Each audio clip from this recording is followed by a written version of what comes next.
कभी कभी ज़िंदगी में सबसे बड़ा धोखा हम वहीं खा लेते हैं जिस पर हम सबसे ज़्यादा भरोसा करते हैं।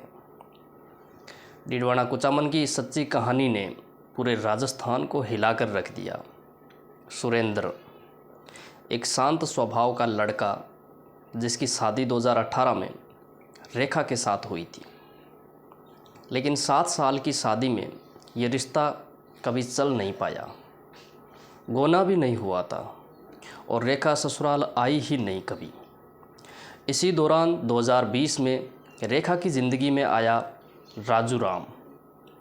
कोचिंग के बहाने कुचामन में रह रही रेखा धीरे धीरे राजू राम के करीब आती गई और दोनों एक गुप्त प्रेम संबंध में बंध गई। दोनों चाहते थे एक दूसरे के साथ रहना, लेकिन बीच में था सुरेंद्र, एक ऐसा इंसान जिसने किसी के बारे में बुरा कभी सोचा ही नहीं था। रेखा नागपुर में बस गई, पर राजू राम से उसका रिश्ता और गहरा होता गया। Wifi calls, chats, location update और इन सब के बीच पनप रही थी एक खतरनाक साजिश। 29 नवंबर की रात सुरेंद्र अपने घर पर लौट रहा था। रास्ते में राजू राम और उसका साथी जीवन राम बाइक लेकर उसका इंतज़ार कर रहे थे। उन्होंने सुरेंद्र को रोका और बहाने से उसे बातों में उलझाया। जिस पल सुरेंद्र ने हेलमेट उतारा, उसी पल उस पर चाकू से ताबड़तोड़ वार कर दिए गए। हमलावर सबूत छुपाने के लिए शव को सड़क किनारे फेंक आई ताकि ये एक साधारण सा एक्सीडेंट लगे, यानी किसी को पता नहीं चले कि ये एक साजिश थी। लेकिन सच कभी ज़्यादा देर तक छुपता नहीं है।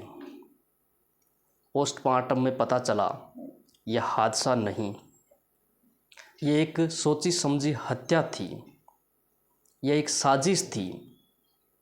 CCTV footage, call record, mobile data, एक एक कर सारी परतें खुलती गई और आखिर में पुलिस ने पकड़ लिया राजू राम, जीवन राम और रेखा को भी। हाँ, वही रेखा जिसके नाम के साथ पत्नी लिखा था, पर दिल किसी और के लिए धड़क रहा था।